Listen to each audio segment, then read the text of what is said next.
Now, the very interesting thing is, notice what happened. And their words pleased Hamor and Shechem, Hamor's son, and the young man deferred not to do the thing because he had delight in Jacob's daughter, and he was more honorable than all the house of his father. I would say this boy is doing the honorable thing at this point.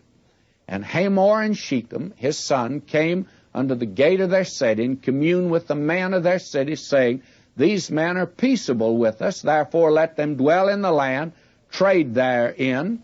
For the land, behold, it's large enough for them. Let us take their daughters to us for wives, and let us give them our daughters. Only herein will the men consent unto us for to dwell with us, to be one people, if every male among us be circumcised as they are circumcised. Shall not their cattle and their substance and every beast of theirs be ours?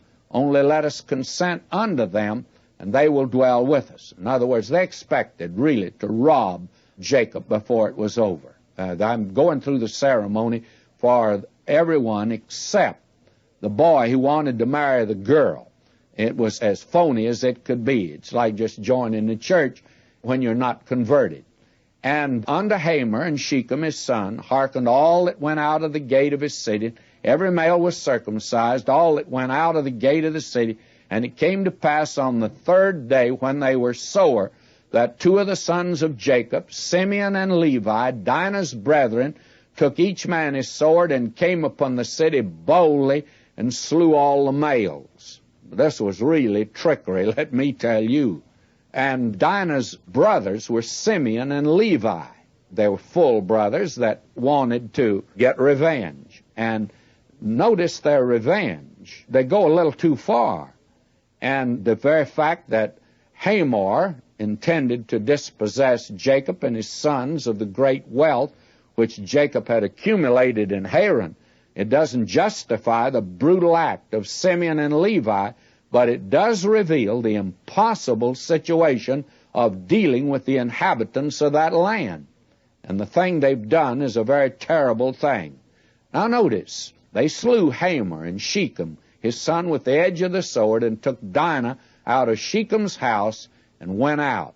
The sons of Jacob came upon the slain and spoiled the city because they had defiled their sister. The other sons joined in on this.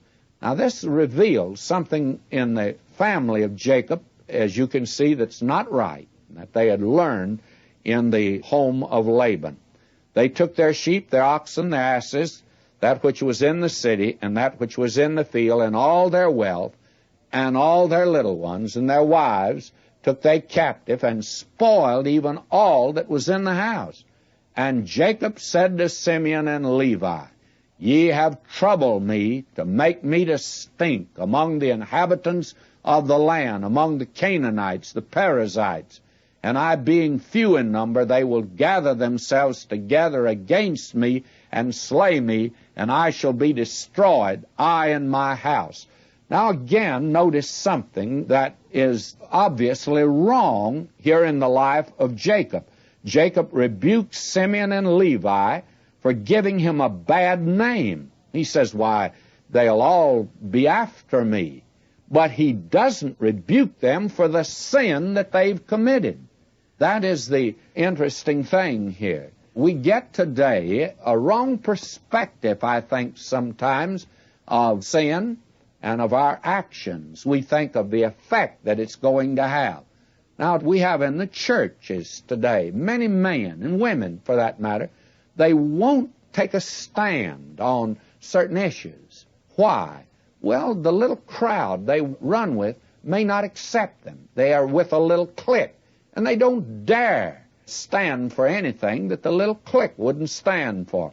It's never a question of whether it's right or wrong. It's a question of whether it ingratiates me to the crowd. God have mercy today on Christians that shape their lives by those that are around them and are constantly looking for the effect their conduct's going to have on others. And they don't look on whether this is the right thing or the Christian thing, or as a child of God, is this something I should do or not do? And that's the reason our churches are filled today with those who compromise And little wonder that today we have so many frustrated, unhappy Christians. I tell you, it's a wonderful thing to stand for the truth today. And when you stand for it, that you don't have to compromise.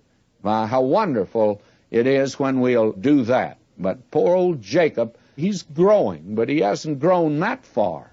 You may be sure of that.